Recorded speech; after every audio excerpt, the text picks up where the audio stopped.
It was a scene no one expected. The crowd at the memorial had been hushed for most of the afternoon, exchanging quiet words and stolen glances as if unsure how to act.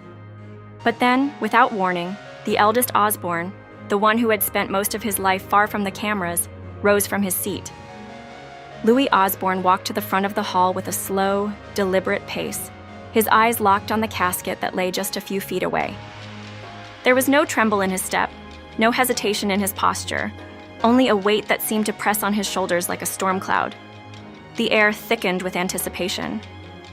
Guests leaned forward in their seats, unsure of what he was about to say. They had seen Sharon and the rest of the family take their turns earlier, speaking with carefully chosen words that both honored and protected the man the world had come to know as the Prince of Darkness. But Louis wasn't one for rehearsed statements. He had been quiet for years, living outside the family's televised chaos, content to let others tell the story. Today, though, something in his expression suggested that silence was over. He adjusted the microphone, the sound of feedback briefly slicing through the room, and then began speaking in a tone that was steady but heavy with history. "My father," he said slowly, pausing between the words, "wasn't the man you all think you knew." The statement hung in the air like a lit match over gasoline. Some in the crowd glanced uncomfortably at Sharon, who sat stone-faced in the front row. Louis's eyes didn't leave the casket as he continued. "You saw the rocker, the performer, the legend. I saw the man who stumbled into my bedroom smelling like whiskey, who would disappear for days and come back like nothing happened. You saw the show. I lived the truth." And just like that, the safe distance between myth and reality evaporated. The public Ozzy, wild, outrageous, larger than life, was colliding with the private one, the man who had shaped Louis's childhood in ways that could not be undone. Louis wasn't attacking his father outright, nor was he sugarcoating the past. He was peeling away the glitter and showing the steel underneath, no matter how rusted it had become. The room was silent, except for the occasional creak of a chair as someone shifted uncomfortably. His voice did not shake, but every word carried the weight of years. Years of watching the man he loved fight battles with demons, some real, some of his own making. When he was around and in a good mood, Louis admitted, he could be the best father. He'd laugh, he'd tell stories, he'd make you feel like the most important person in the world. But those days were rare. More often than not, my memories are of him being gone or drunk or angry, and that's the truth I carry. The confession landed like a stone dropped into deep water, sending ripples through the gathered friends, musicians, and industry figures who had idolized Ozzy for decades. Some avoided Louis's gaze, others stared at him with wide eyes, as if this moment was rewriting their own mental image of the man in the casket. Louis took a breath, and for a moment it seemed as though he might stop there. But instead, he leaned closer to the microphone, his tone shifting from restrained to almost defiant. "I know some of you think I'm breaking some unspoken rule by saying this today, but the truth doesn't vanish just because someone's gone. And if I don't say it now, when will I?" The shift in the room was palpable. What had begun as a memorial service had become something else entirely. A reckoning, a peeling back of the layers the world had wrapped around Ozzy's life and death. Louis's eyes finally lifted from the casket and scanned the room. "I loved my father," he said, "but love doesn't erase the truth. It never has. And it never will." His words echoed in the quiet space before he stepped back from the podium.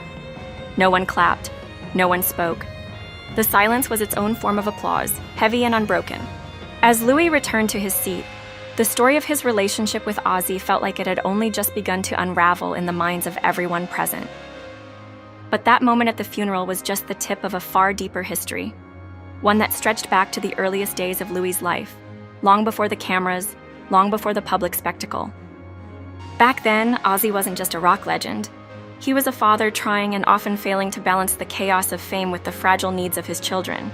Louis's earliest memories weren't of flashing stage lights, but of waiting for his father to come home, waiting for the rare evenings when the family could sit together without the shadow of alcohol or arguments. When those moments did arrive, they were unforgettable. Ozzy could be warm, even tender, telling Louis wild stories from the road, making him laugh until his stomach hurt. But just as often, those moments were stolen away by the darker side of fame, the disappearances, the mood swings, the drinking that seemed to swallow whole days at a time. For a young Louis, Life was a pendulum swinging between two extremes, the father he adored and the stranger he feared. As he grew older, he learned how to navigate the space between them, developing a quiet resilience that would serve him well in adulthood. When reality television came knocking years later, Louis made a choice to step out of the spotlight. While the rest of the family lived in front of the cameras, Louis carved out his own path, focusing on music, and eventually building a career as a DJ and producer. His work took him to clubs around the world, but it was a quieter kind of fame, one that didn't require him to bare his personal life to millions of viewers. Still, the shadow of his father's legacy was never far away. Promoters would sometimes book him not just for his talent, but for his last name, and fans would ask about Ozzy as if Louis were a living archive of untold stories. He learned to answer politely, to keep his real feelings tucked away. But those feelings never disappeared. Over the years, Louis and Ozzy would have moments of reconnection, a shared laugh, a long conversation, a rare weekend together. But the old patterns were hard to break. There were still long stretches of silence, still the unspoken tension that came from years of inconsistency. Then came the news that Ozzy's health was declining. For Louis, it was a strange and complicated moment. On one hand, there was worry and sadness. On the other, there was the quiet realization that time to reconcile was running out. He visited when he could, sometimes finding his father in good spirits, other times watching as illness and age stripped away the energy that had once electrified arenas. And then, suddenly, the end came. The funeral became not just a goodbye but a crossroads, a chance to speak the truth he had carried for decades. In that charged, silent room, Louis's words cut through the myth of Ozzy Osbourne and revealed the man behind it. They were not words of bitterness, though some might have heard them that way. They were words of complexity, an acknowledgement that love and disappointment can coexist, that a person can be both legendary and flawed. And as the service ended and people began to file out, it was clear that Louis's eulogy had left a mark. It wasn't the kind of tribute people expected, but perhaps it was the one Ozzy's story truly needed. Louis Osbourne stood in front of the packed church, the heavy air thick with grief and whispers. Cameras flashed from a respectful distance, but every lens was fixed on him. This was not a man who sought the spotlight, not a son who had spent his life chasing fame. He was the quiet one, the observer in the corner, the shadow behind the chaos of one of rock's most infamous families.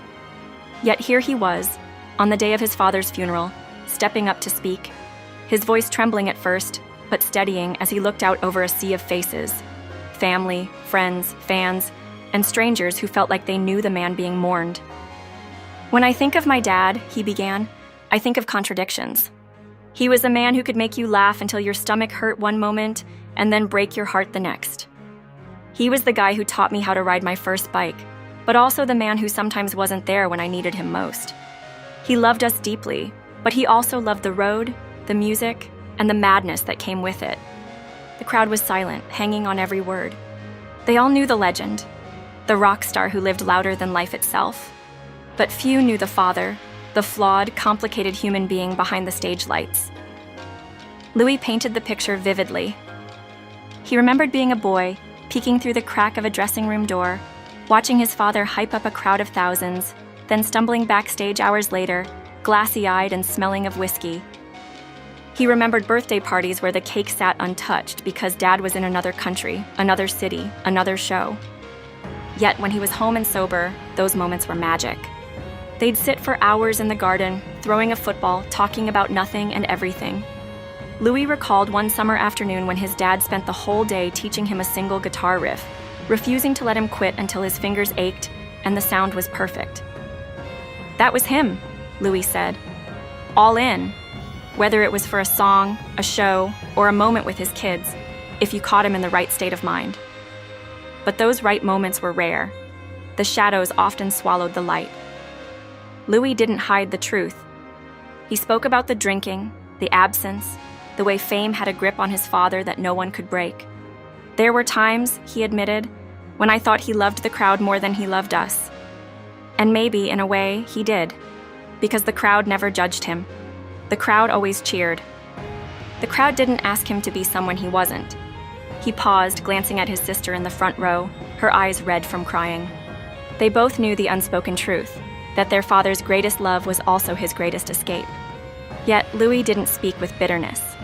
There was love in his tone, even as he recounted the pain.